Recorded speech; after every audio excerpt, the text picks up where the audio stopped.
Alrighty. Good morning, good afternoon, good evening, YouTubers. This is Jerry Diamond with How to Get Out of Babylon and Flat Earth Homeland.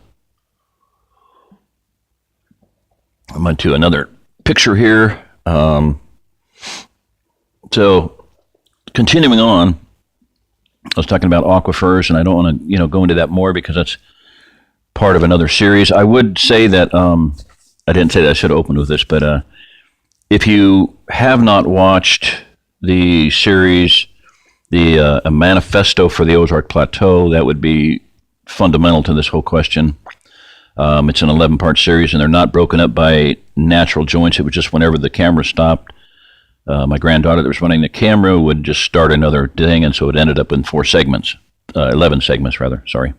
And so that series is one of them. There's my basic introductory video, OzArk Refuge, which was an interview with Pastor Joe Fox, and is just a flat-out 11-minute interview in which my wife and I had gone up for our last anniversary together to his farm in Kansas. He got a hold of me. He said, "Hey, we have to get together. What you wrote about in your book is, is what we're trying to do." And I said, "Well, we're on our anniversary. We can come down and visit you in Arkansas." He says, "I'm not in Arkansas, up in Kansas on my farm, High Prairie Acres." Look at him up on Viking Preparedness and Shofar Mountain. Pastor Joe Fox, ex-Green Beret, military, has a lot of awesome videos. Total shout out to him because it was from that visit to his farm that I started How to Get Out of Babylon. And that channel is my main channel, flagship channel, whatever you want to call it. The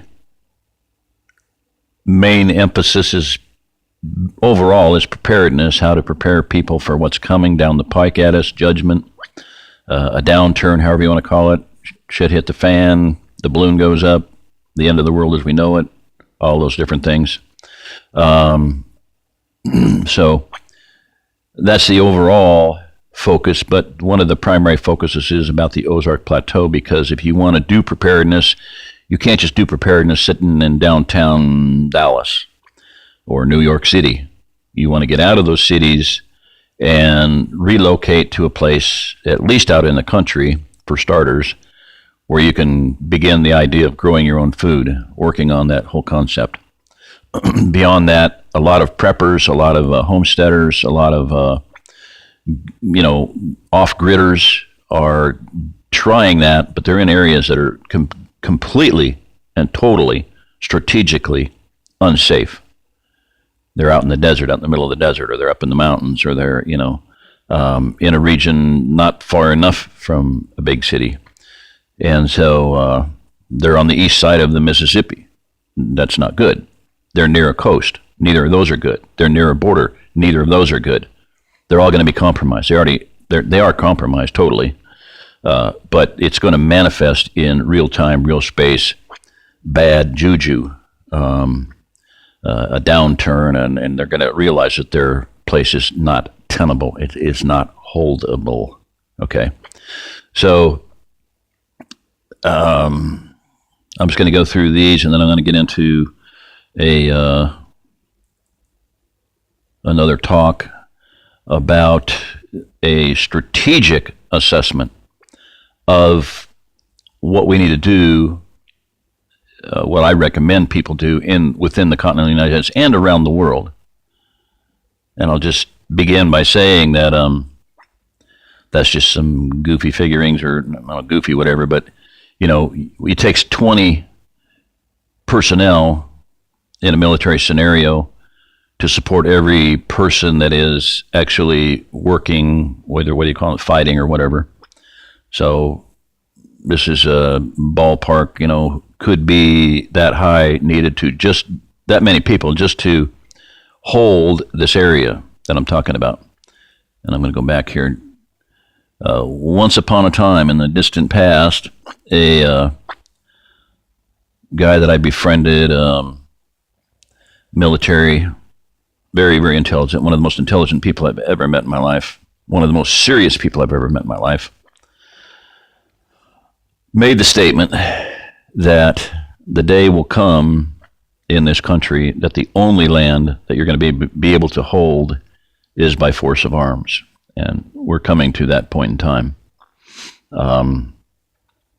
You have to have water. You have to have food production. There's so many just completely historically, spiritually, biblically ignorant people out there that are taking absolutely no notification of, no education from history, no information from history or the Bible, and I'm saying those both, the scriptures and other cultures, in their plans for prepping, okay? And I'll go into that more later, but suffice to say at this point in time, when a region, a land, a country, a land mass is invaded, there's only one place for the inhabitants to go. If it's an island type of a place, they go inland. If it's a place with borders, they go inland. In other words, if it's completely sea-locked, they go inland. If it's completely landlocked, like, say, Poland, they go inland. There's no other place to go.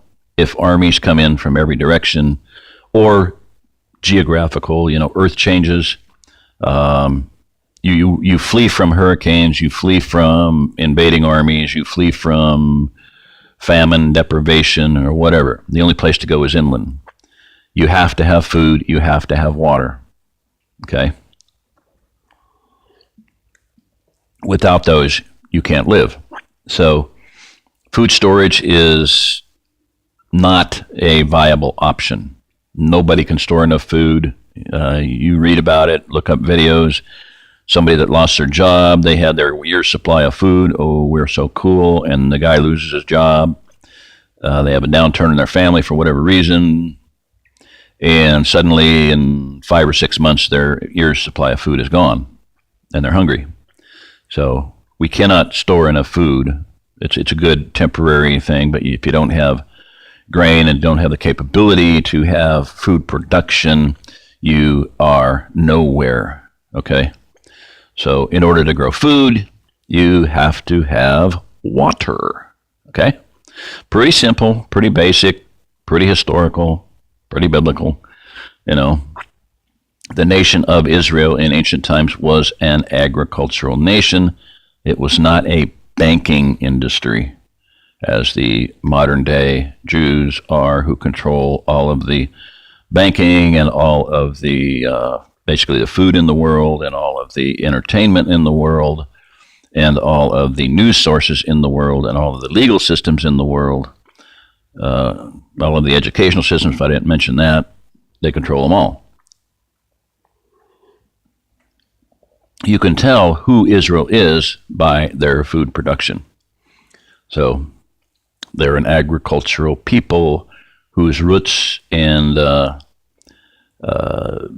fingers are grounded. They're in the ground. Their feet are on the ground. They live close to the land. They grow food. So, so that was like I said, this 5,280, obviously a mile. I don't know, I'm thinking 628, whatever. That's irrelevant there. Here is the at this point, not in the future, quadrants. Cedar, and this is just a ballpark thing. Cedar County, Laclede. If you're a local, you say Laclede. If you're an outsider, you say Laclede. And the insiders know that you're an outsider. Ozark County, Berry County. And point there is just that, I would like to have not only a major headquarters in the Ozark Plateau toward the center, but sub-headquarters in those counties. So it's a fantasy, a dream. Dream until your dreams come true, as they say. So you can see up close here, Pettis County, and there's Sedalia is right on the line there where the Ozark Music Festival was back in the 70s or whatever. Place is still recovering from the drugs that were left there. Okay, the Ozark Plateau, 1,500 miles from the west coast, 500 miles from Canada, 500 miles from Mexico, 1,500 miles from the east coast. I was figuring the 100-mile radius obviously gives you 31 million, 31,000 square miles. Yeah, sorry. And then that's just a figure of population density. I'll go into that more later. But down here you can see Switzerland. And this is what I'm going into, is a comparison of the Ozark Plateau to Switzerland. Switzerland has about 1,200 people per square mile, PPSM, people per square mile, 1,200. So if you feed those figures of capability into the Ozark Plateau, I'm jumping the gun here, but it's on the map, so be a little teaser. If you plug those figures into the Ozark Plateau, you're looking at 50 million, 60 million people capability. There's a better shot of the thing at the bottom. So, radius 100 miles, double that, 10,000, pi 3.14 times that, obviously, 31,000 square miles, and then times 1,000 people, blah, blah, blah. Okay, so the Swiss Plateau. I think I'll just touch on this a little bit and then cut this one off for 15 minutes. I missed the other one by a second. Hopefully it'll be okay. Little introductory here, and then I'll shut this one off. And I got a fire going, but I'm still cold. Swiss Plateau.